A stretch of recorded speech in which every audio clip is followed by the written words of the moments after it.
Multiprocessing and multicore has several challenges, and one of those is what's called the cache coherence problem. So here, multiple copies of the same data may exist in different processor caches and in memory.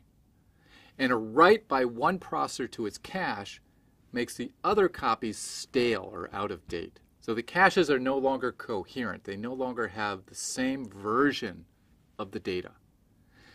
Let's look at an example of how this can occur. So processor 1 first reads a particular block, let's call that block A, from memory into cache. And processor 2 reads also block A from memory into its cache.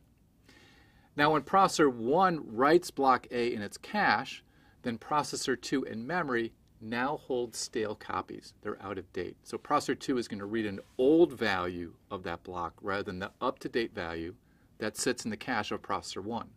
Now let's discuss the solution to the cache coherence problem that's found in our smartphones.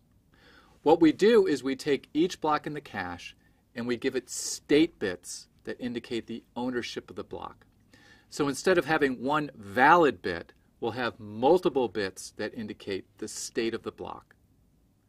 Now before writing to a block, the cache controller will invalidate. It'll get rid of the other cache copies to make sure that it has an exclusively owned copy. So it's going to go off to that processor 2 and say, get rid of your copy because I want to have an exclusive version of that. Now all caches will snoop. We call this cache snooping. They monitor the shared interconnect to determine when they should invalidate their copy of a block, when another cache wants to have exclusive ownership, or they may have to provide their copy of the block instead of memory to a requester if that cache has the most up-to-date version.